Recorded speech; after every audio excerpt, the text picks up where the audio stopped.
오늘은 이제 책이 한 권 바꿨어요. 제 5권입니다. 화엄경이 전체가 보현행원품까지 합하면 40품인데 그 중에 19번까지 지금 진행이 되어 있습니다. 그러니까 작년에 3월부터 시작해가지고 뭐 중간에 한 2번 빠진 적이 있는데 지금 11번째 우리 농강법회입니다. 그래서 지금 책을 4권 떼고 이제 5권째 들어가고 있습니다. 여기는 이제 야마천궁법회, 그래서 이제 9번 법회 중에 4번째 해당됩니다.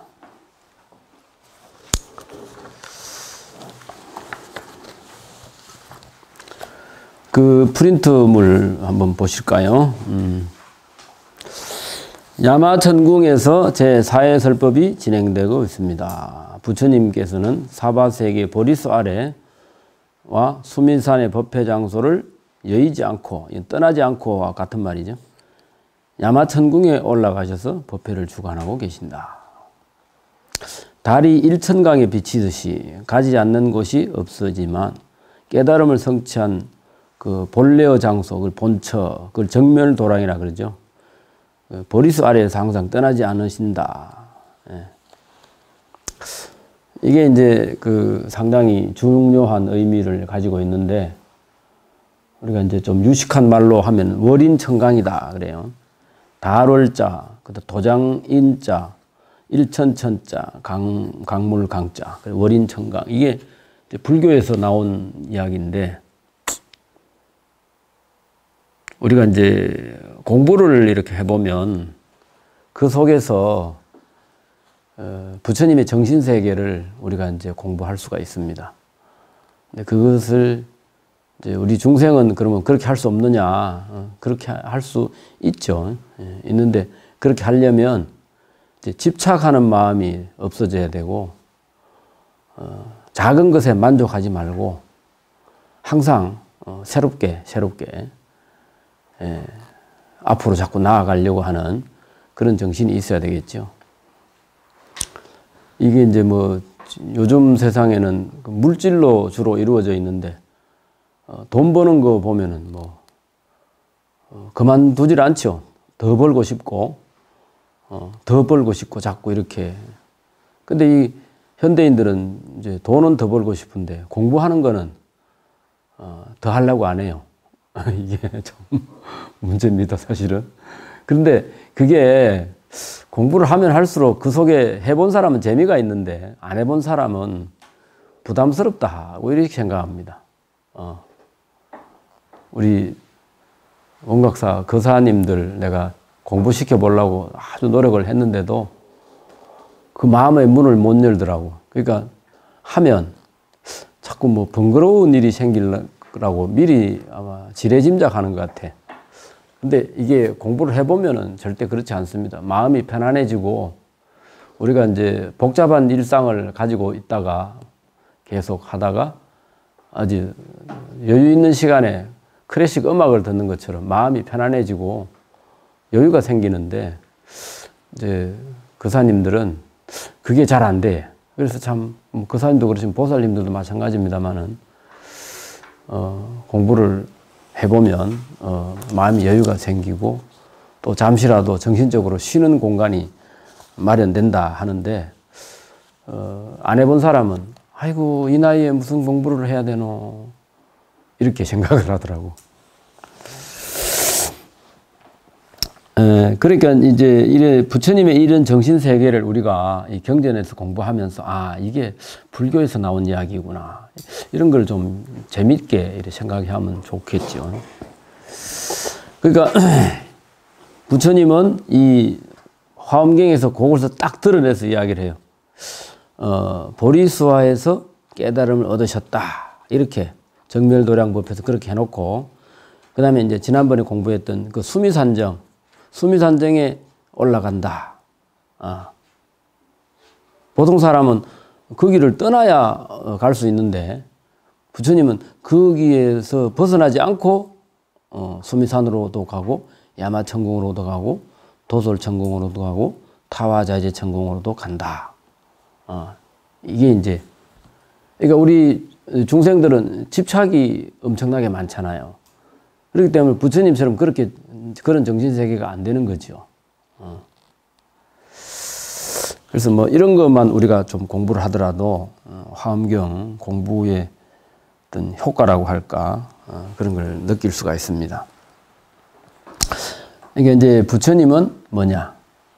처음 깨달은 그것을 떠나지 않는다는 것은 항상 깨달음 그 속에서 이 세상을 바라본다 이 뜻입니다. 사실은. 근데 전에 종범 스님이 법문하실 때 그런 이야기를 하더라고요. 세상의 어떤 즐거움도 부처님이 깨달은 즐거움에 비할 수가 없다. 왜냐하면 세상의 즐거움은 그때뿐이라는 거죠. 뭐 대통령 당선됐다. 또 뭐 서울대학에 입학을 했다. 본인은 좋은데 본인도 이제 좀 있으면 공부해야 되잖아요. 또 집안에서는 어떻게 됩니까? 학비 마련해야 되죠. 대통령 당선되면 그때는 기분 되게 좋았는데 이 정치를 잘하면 좋은데 우리나라 역대 대통령이 나올 때는 전부 다 시무룩해서 나오잖아요. 잘못하면 감옥 갈지도 모르고. 그게 뭐냐? 깨달음의 어떤 정신세계가 없기 때문에 그런 거죠. 하다 보면 자꾸 이제 욕먹는 일이 생긴다. 지금 요즘 그 인터넷상에 보면 주로 이제 문재인 대통령을 욕하는 게 아니라 이제 그 부인을 욕하대요. 옷을 너무 많이 사 입었다. 그게 다 국가 예산이다. 내가 보니까 좀 지나친 것 같아요. 우리 박근혜 씨도 욕을 좀 얻어먹었는데 그 알게 모르게 그렇게 옷을 많이 사 입었더만 보니까. 그런 거는 욕 좀 먹어야 되겠죠. 근데 이 세속의 이 즐거움은 나중에 근심덩어리가 됩니다. 근데 부처님의 즐거움은 그게 아니야. 항상 그 올바른 깨달음에 있기 때문에 자꾸 이제 올라가면 올라갈수록 더 심화되고 더 좋아지기 때문에 그렇습니다. 그러니까 그런 정신세계를 우리가 이어받으려고 사실 공부를 하는 거죠. 이 법회에서는 십행의 단계인데 이 행, 이거는 실천한다 뜻이죠. 근데 앞에 우리는 10주, 수미산정에서는 10주 법문을 했죠. 10주라는 건 머물주자잖아요. 그러니까 믿음, 부처님을 믿는 마음이 우리 마음속에 머문다, 정착된다. 믿음이 정착되었다면 이제 십행에서는 그것을 실천하는 단계다. 여기서 그냥 실천이 아니라 수행한다 이 뜻입니다. 닦는다 이거죠. 부처님처럼 되려면 닦아야 된다 이거예요. 수행해야만 부처가 될 수 있다. 근데 이제 깨달은 도인들은 그렇게 말을 안 하더라고요. 닦을 필요가 없다 그래요. 불교의 깨달음은 닦을 필요가 없다 그래요. 근데 그것은 닦지 말라는 소리가 아닙니다. 우리 경전 공부하면서 여러분들이 좀 어렵게 생각한 부분이 바로 그건데 금강경에서도 보면 부처님 깨달은 적이 없다 그래요. 또 부처님은 설법한 적이 없다 그랬어요. 이거 설법한 적이 없다고 부정하는 것은 설법했다고 하는 그 상에 머물지 않는다 이런 소리인데 그걸 잘못 알아들으면 그럼 부처님이 깨달음 없고 해인사 팔만대장경은 다 어디서 나온 거냐? 부처님 입에서 나온 거 아니냐? 근데 그것을 하지 않았다는 게 아니고 했지만 했다는 거기에 집착하거나 미련을 가지고 있지 않는다. 이제 그것이 바로 부처님의 정신세계입니다. 그러니까 이제 깨달은 사람은 깨닫고 나면 내 본래 마음이 깨끗한 그 마음을 되찾은 거지 그것을 닦아서 깨끗하게 진 게 아니다 이거야. 법당의 불기라든가 이런 것도 안 닦으면 나중에 보기가 싫잖아요. 때때로 닦아줘야 되는데 그렇게 닦아서 깨끗한 것은 그것은 좀 시원찮은 거다. 좋은 것이 아니다. 본래 닦을 필요가 없는 것이 우리 마음자리다 이거예요. 그걸 발견했기 때문에, 그걸 깨달았기 때문에 수행해서 깨닫는 것이 아니다. 그러나 그럼 수행하는 건 뭐냐? 우리 마음 속에 탐진치 번뇌만 없애는 것이다. 이게죠. 우리 본래 마음을 닦는 게 아니고 마음에 그 마음을 감싸고 있는 그 무명 번뇌, 탐진치 번뇌 그거를 제대로 그 쓸데없는 것이다. 본래 내 것이 아니라는 걸 아는 단계다 이거죠. 그래서 이 십행, 수행한다는 이것이 이제 그런 의미를 가지고 있다. 그러면 이제 십주 다음에 십행이고 십행 다음에 뭐죠? 십회양이죠. 네. 열애성 퀴즈 아주 강한 사람인데 십주 다음에 십행, 그 다음에 십회양, 다음에 뭐죠?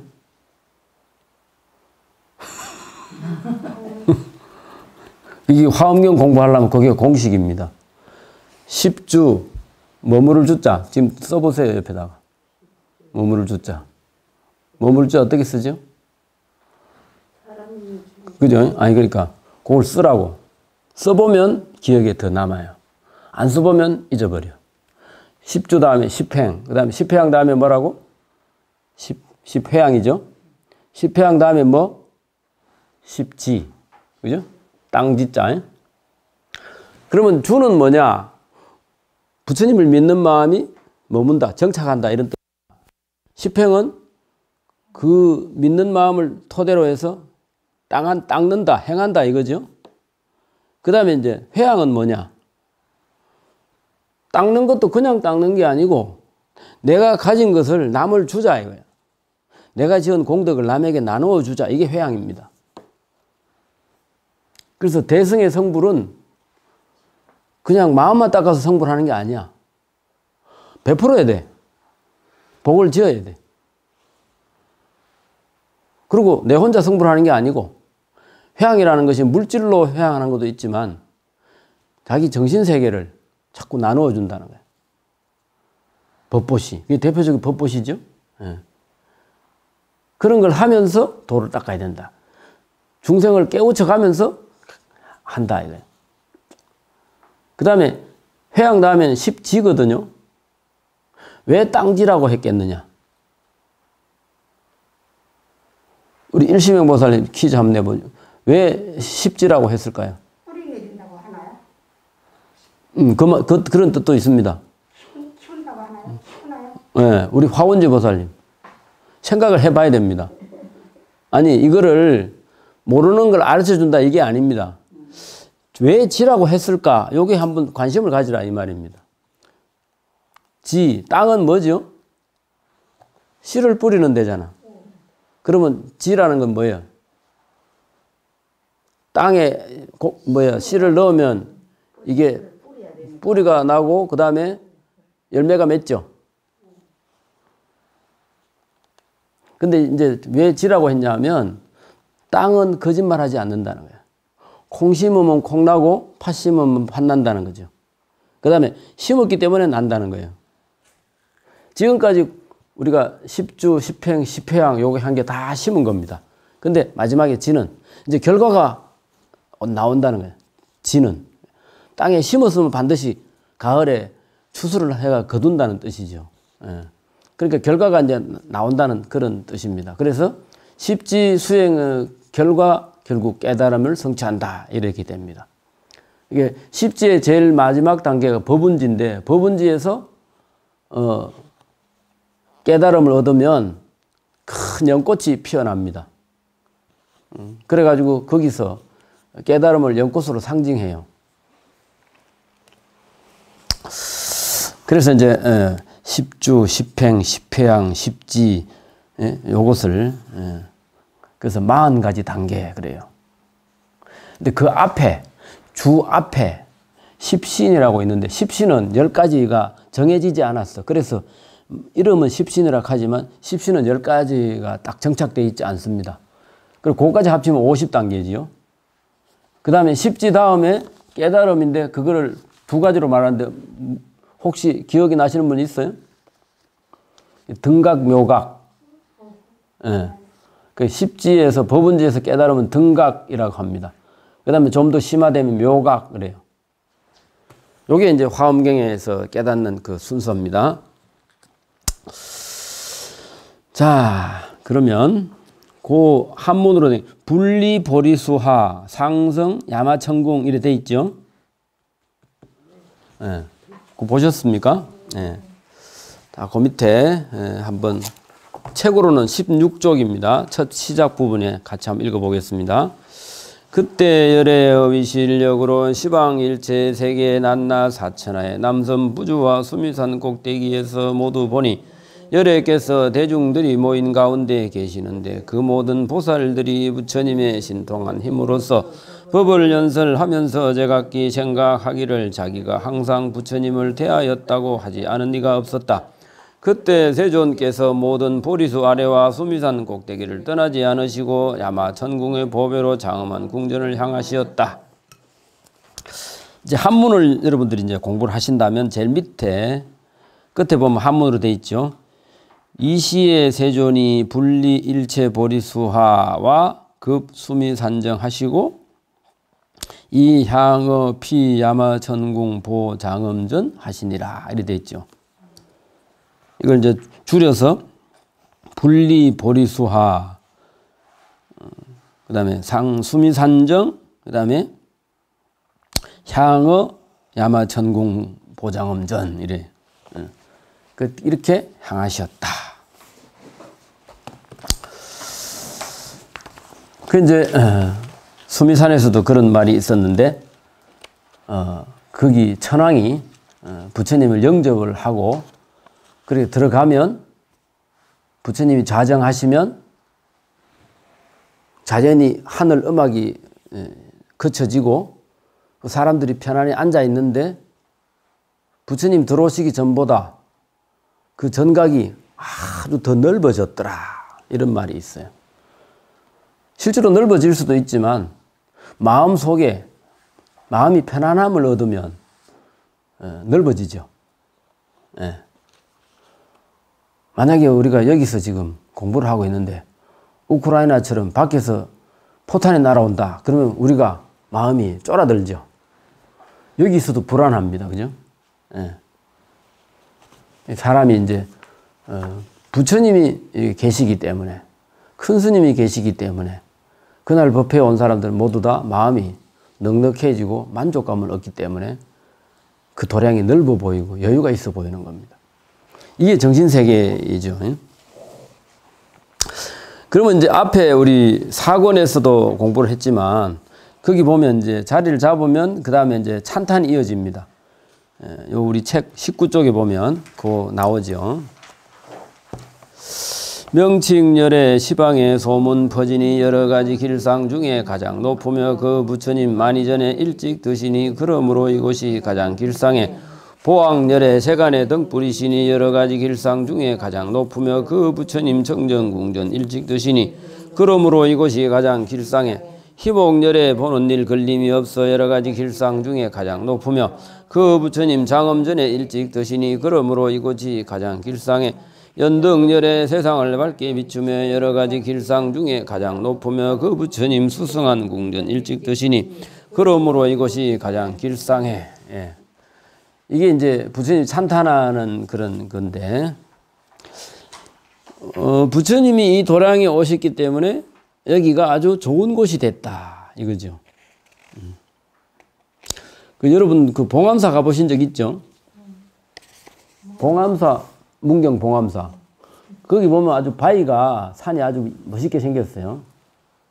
그 옛날 그 터를 보시는 분들이 그 문경에 절이 생기기 전에 그 봉암사 절때 절이 생기기 전에 거기가 아주 참 여성들이 밤길을 가지 못할 정도로 무시무시한 그런 곳이었다고 합니다. 예. 그래서 이제 거기에 절이 생기고부터 아주 이제 좋은 곳으로 바뀌었다 이래 하는데 근데 그런 곳에는 그 부처님 도량에 안 서면 도둑놈 소굴이 된다는 거예요. 도둑놈 소굴이. 그럴 정도로 그 묘한 그런 지세가 있다는 거죠. 그래서 털을 누른다 그래요. 절을 하나 세우면 그 털을 딱 눌러서 함부로 못하게 한다. 예. 그게 이제 그 땅이 본래 좋은 그런 지세도 있지만 거기에 뭐가 있느냐에 따라서 가치가 완전히 달라진다는 거죠. 그러니까 지금 뭐 청와대를 옮기니 어쩌니 뭐 다른 데서 뭐 대통령 직무를 보니 어쩌니 하는데 사실은 그 청와대 자리가 본래 좀 안 좋은 자리라고 말은 해요. 왜냐하면 그 무학대사가 옛날에 틀을 잡을 때에 불교를 믿고 그리 하지 않으면 그 앞으로 세상이 불교를 믿지 않고 하는 거기 때문에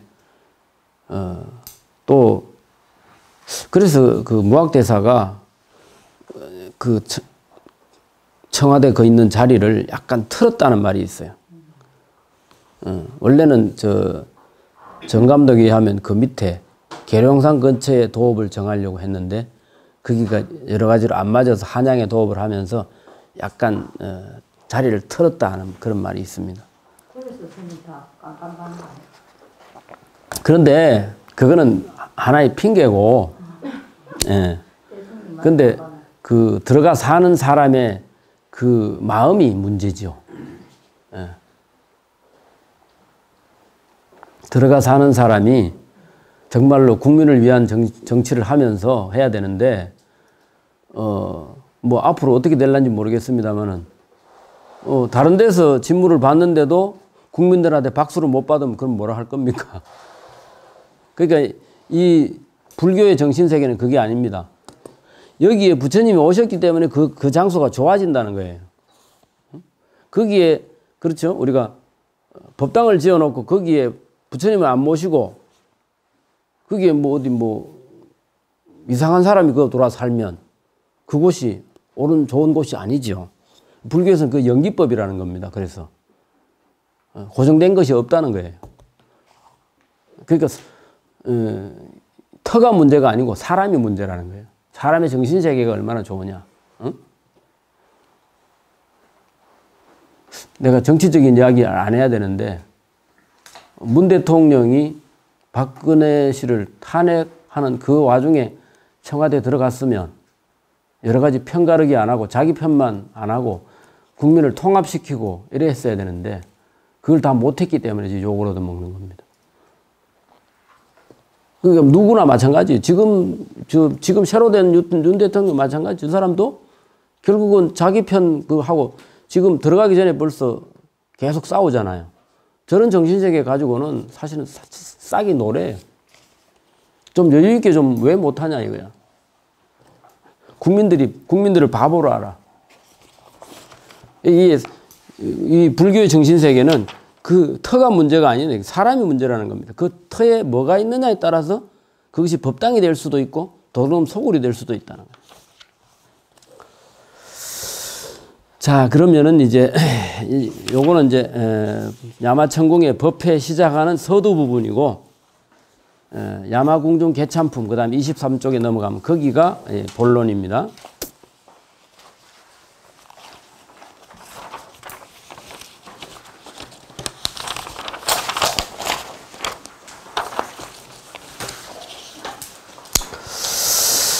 다음 장에 야마천궁 설법에서는 화엄경의 특징이 더욱더 잘 나타나는 개송을 만날 수 있는데 먼저 공덕림 보살의 개송을 보겠습니다.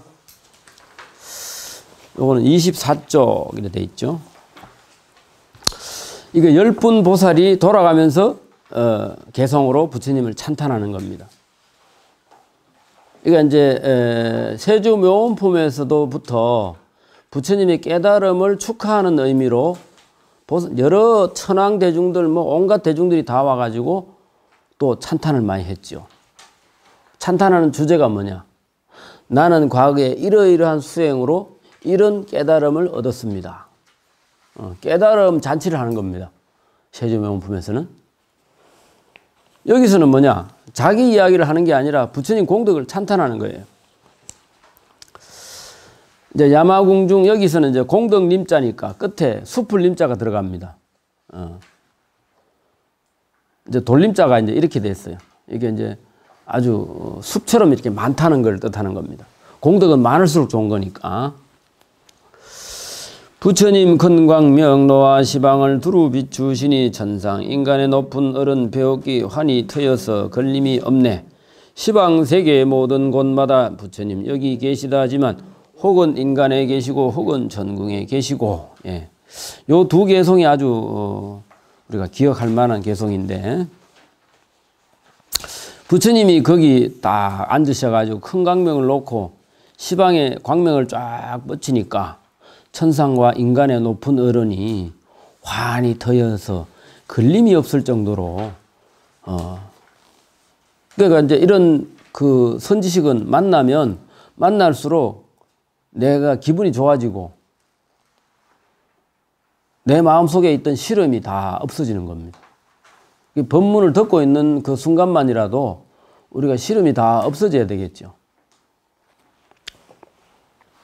그 다음에 이제 아까 처음에 수미산정과 보리수화를 떠나지 않고 야마천궁을 올라가셨다 하는 것처럼 시방세계 모든 사람들 사는 곳마다 부처님이 여기 계시다고 한다. 그죠?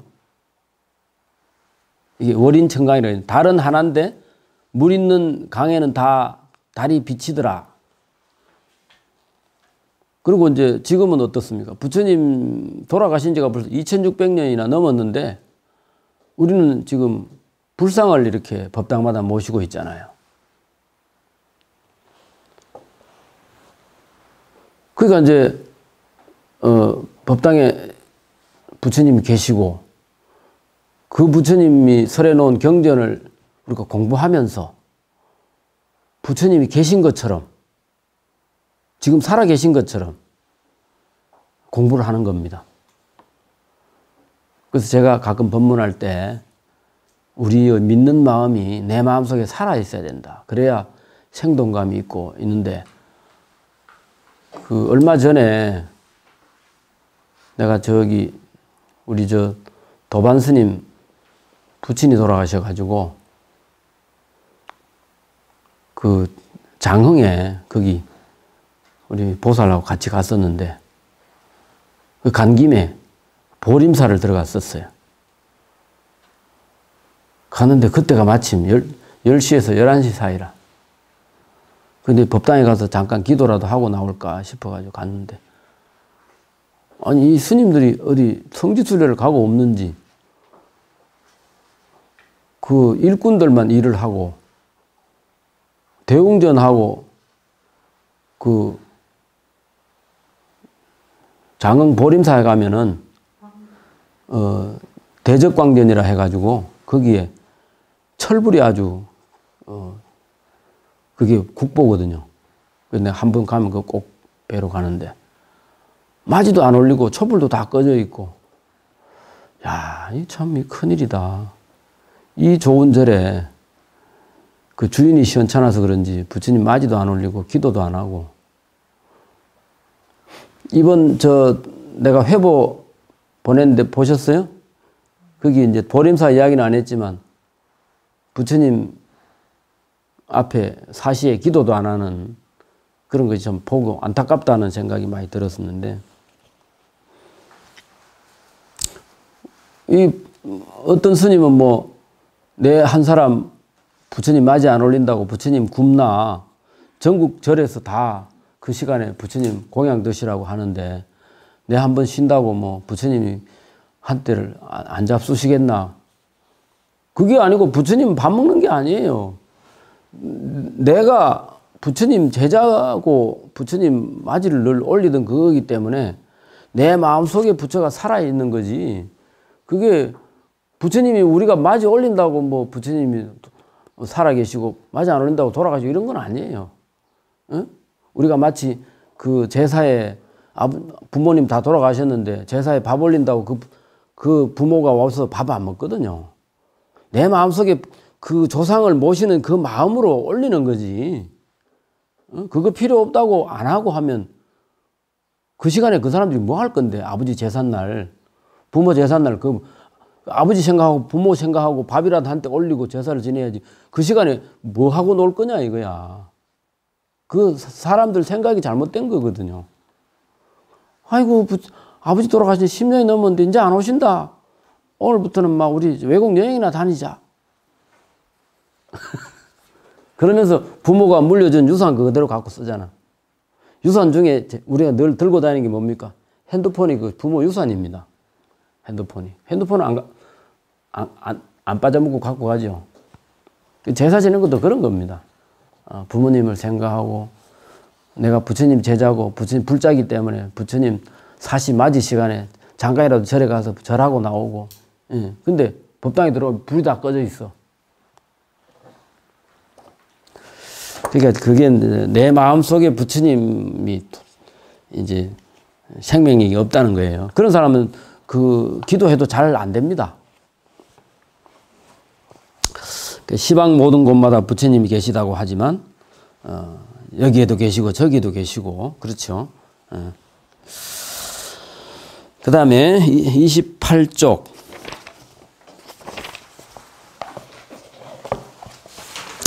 14번 개송. 부처님 큰광명 노으시니 세간에 못 보는 이었고 대중에게 널리 연설하시어 모든 중생을 이익해 하며 열애께서 세상에 나심은 세상 사람 어두운 데서 뛰어나도록 이러한 세상의 등불 희유하여 보기 어렵네. 예. 한량없는 세계에 가득한 그런 보배로 부처님께 공양했나니 이러한 이치 알지 못하면 끝까지 보리를 이룰 수가 없네. 부처님이 이제 이래 지나가면 아주 밝은 광명처럼 느껴지기 때문에 세간의 사람들이 다 주목해서 보게 되죠. 그리고 이제 부처님은 또 여러 사람에게 둘러싸이면 법을 설하시고 이제 이렇게 하니까.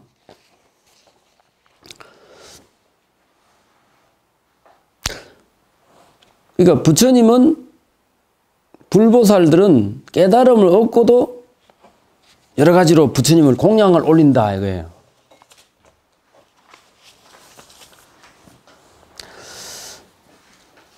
그러니까 이제 모든 귀한 거 있으면 부처님한테 올리려고 하는 그 마음, 그것이 항상 있다는 거죠. 그 이제 옛날 그 내가 이야기를 여기 써놨는데, 경봉스님 시봉할 때 이제 법문하러 이제 첫째 일요일 날 법당에 가셨는데, 그때 휠체어 타고 가셨어요. 그 이제 들어가서 막 이래 부처님, 앉으셔가지고 자정하고 하는 모습을 신도들이 다 보고 나서 이제 법문을 하는 중간에 어떤 사람이 스님 한 말씀 여쭤도 되겠냐 이래가지고 그래 이야기해봐라 이러니까 깨달으신 도인 스님도 예불 하십니까? 이래 물었어요.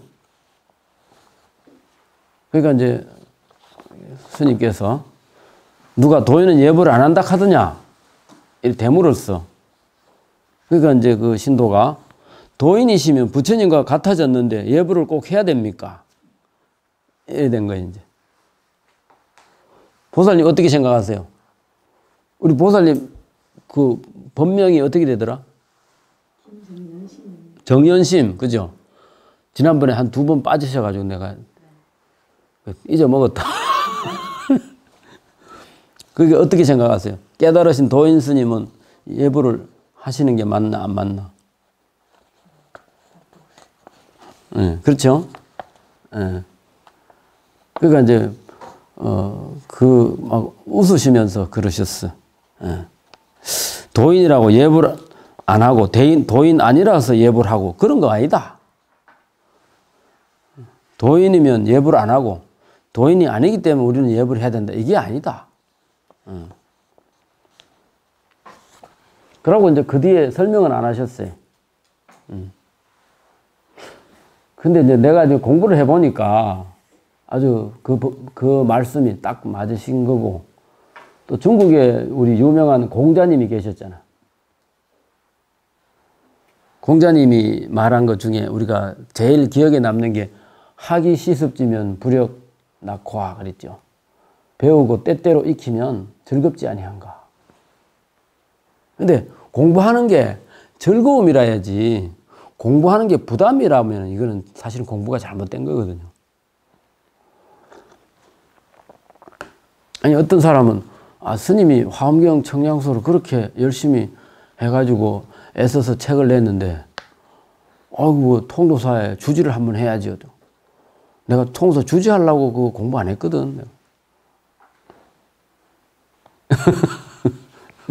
그 사람이 자기가 공부하고 싶으니까 한 거지. 그건 뭐 물론 내가 인터뷰할 때 무슨 사명감을 가지고 했느니 이런 소리는 했지만 자기가 하는 김에 자기가 좋아하는 거니까 한 거지. 그걸 가지고 뭐 상을 받으려고 하고 이런 게 아닙니다.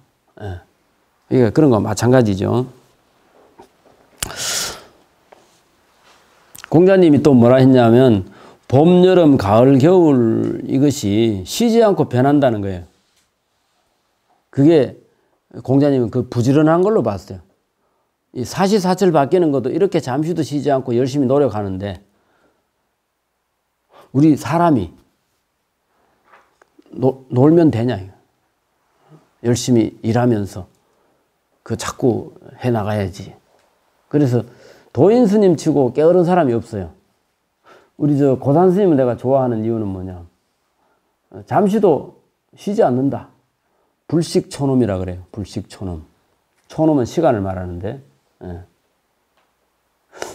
무너져가는 쌍계사 당신이 74년도가 맡아가지고 아주 참 지리산 안에서도 아주 공부하는 도량으로 잘 만들어 놓으셨잖아요. 그리고 거기뿐만 아니라 부산에 해운정사도 만들고 부천 서광사도 만들고 그 연화도 거기는 또 섬 전체를 또 부처님 도량으로 만들고 참 그래서 그런 어른들은 보면은 아주 그렇게 모범적으로 사신 그런 것이 참 천년고철 보은법당에 사시공양 때가 되었는데 기도하는 사람이 없다고 생각하면 얼마나 부처님께 송구한 일이겠느냐. 그러고 내가 이렇게 썼어요. 그 다음에 26번 개송. 승림보살이라고 하는 승림보살의 개송에서는 부처님은 오고 가는 일이 없다. 부처님 오고 가는 일이 없다. 이거를 말한다. 26번, 32쪽입니다. 모든 법이 온 데도 없고 누가 지은 이도 없으며 어디로부터 난 데도 없나니 어떻다고 분별할 수가 없네. 온갖 법이 난 일도 없고 또 멸함도 없나니 이렇게 이해한다면 이 사람 열애를 뵙게 되오리. 이게 이제 이걸 우리가 인연과보 연기법이라 그러잖아요. 모든 법이 온 데도 없고 누가 지은 것도 없어. 그래서 어디로부터 나온 것도 아니다. 그렇지만 그 속에서 인과 연이 분명히 있다는 거예요. 이 불교에서는 인연돌이다, 연기법이다 이렇게 말하는데 이런 거 공부할 때 이제 기독교에서 하는 논리하고 우리가 한번 비교할 필요가 있습니다. 우리가 공부를 잘하면 기독교인하고 이래 논쟁을 해도 하나도 질 이유가 없어요.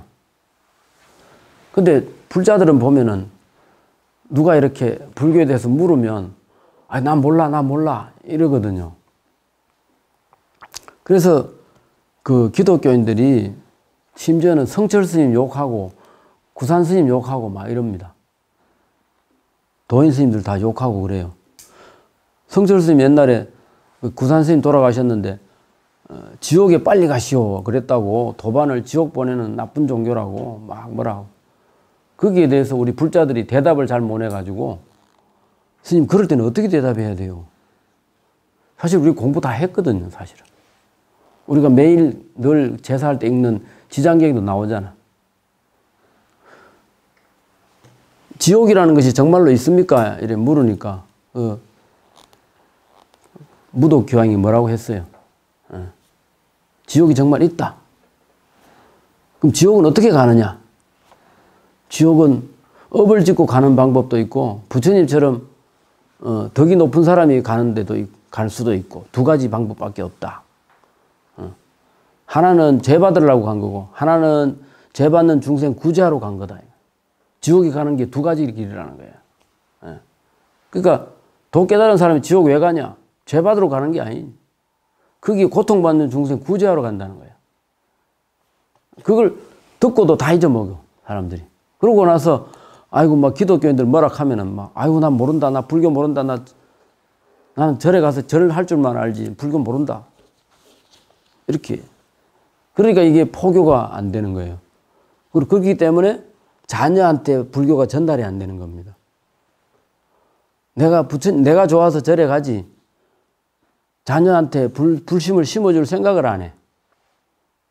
그래서 내가 도시 포교하면서 여러분들이 제대로 공부를 해야 자녀들한테 혹시 어디 가서 무슨 이야기 듣고 와가지고 그게 뭡니까? 이래 물으면 불교는 이런 거다 하고 한마디로 정리해서 대답해 줄 줄 알아야 되는데 그걸 못 해주니까 요즘 애들한테 이 불법이 전달이 안 돼요.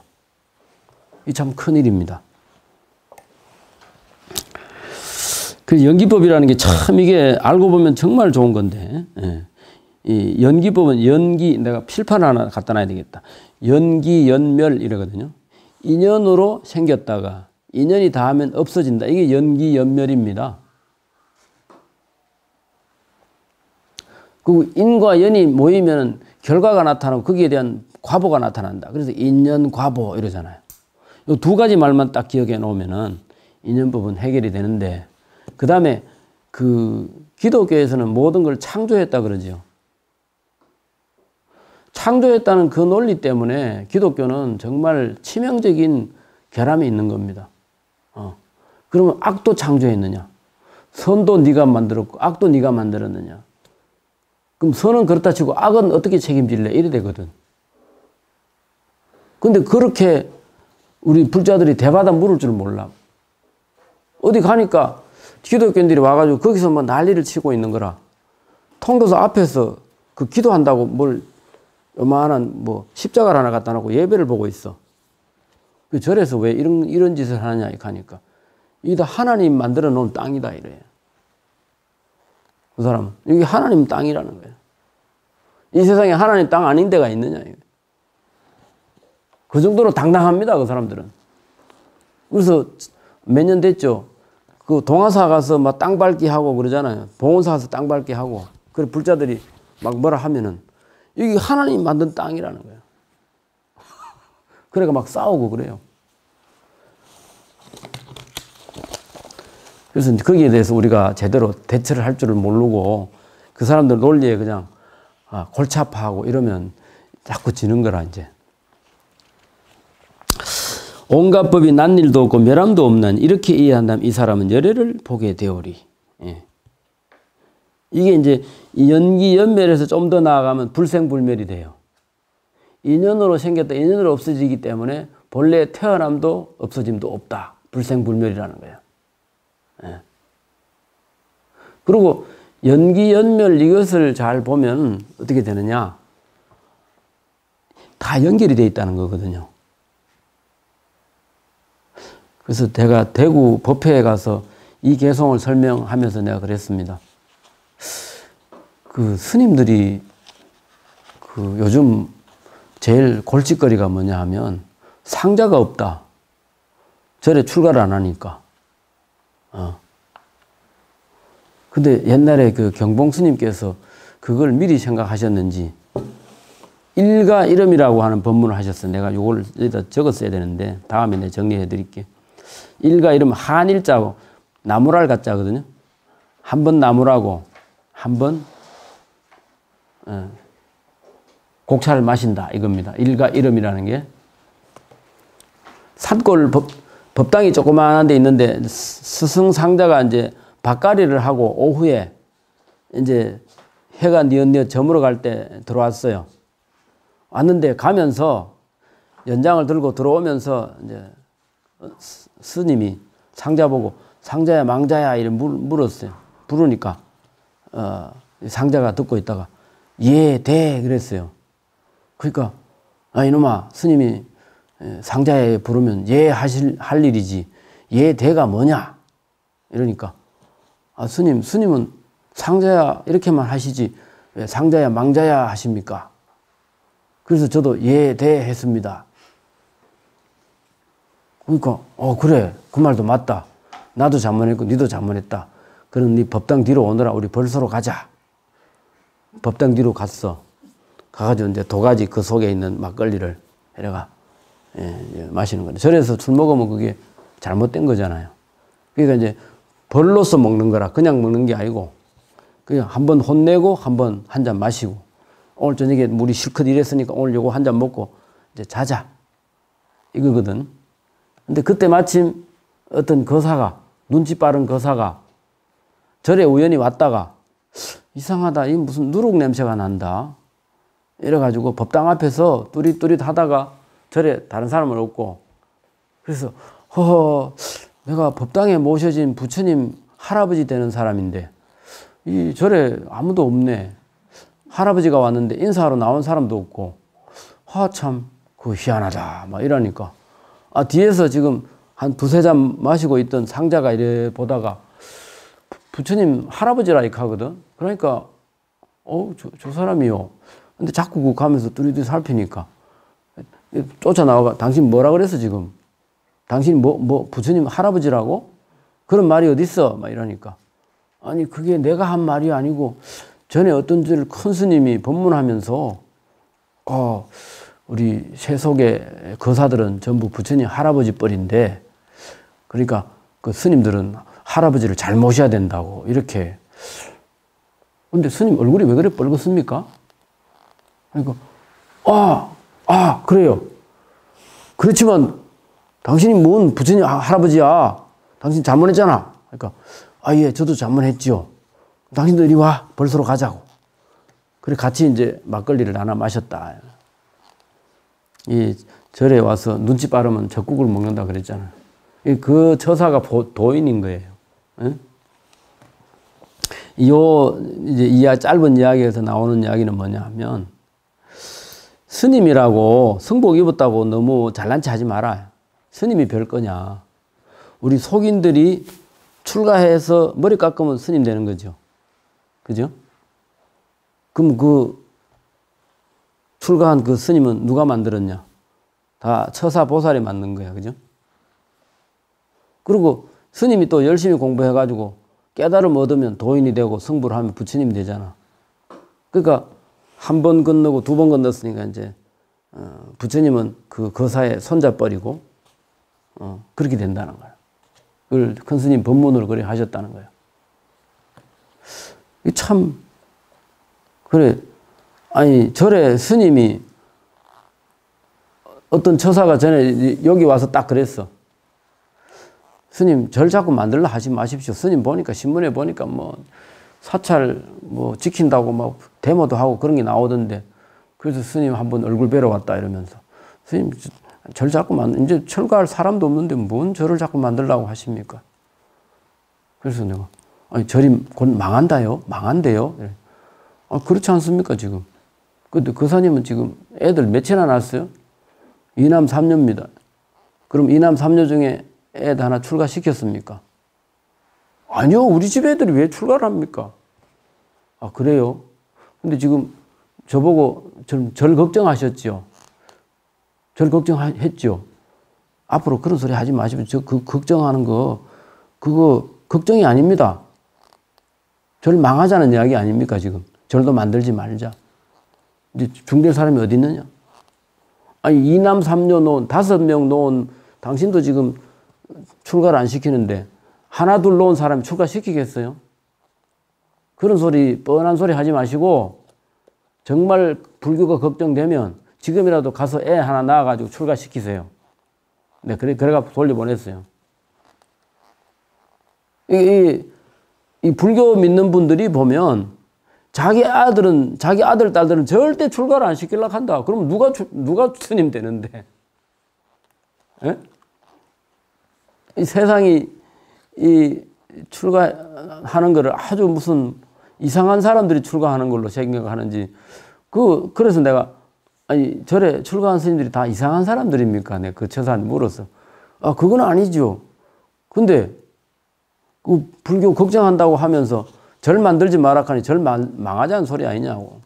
그걸 말이라고 하냐고 이랬더니 아, 제가 좀 실수했네요.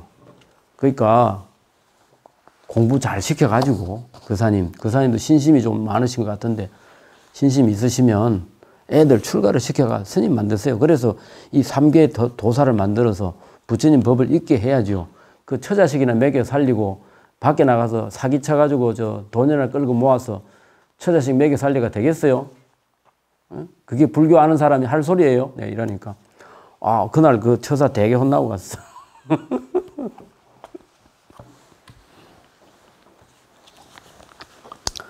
그 내가 저 화엄살림 가서도 소개를 했어요.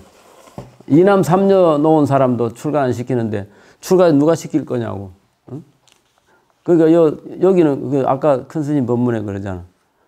그 스님이라고 별거 아니다. 응? 승복 입었다고 폼 잡는 것도 문제지만 세속인이 출가를 시켜야 그 스님이 되고 스님이 성불을 해야 부처가 되는 건데 그거 그렇게 할 생각은 안 하고 자꾸 엉뚱한 소리야.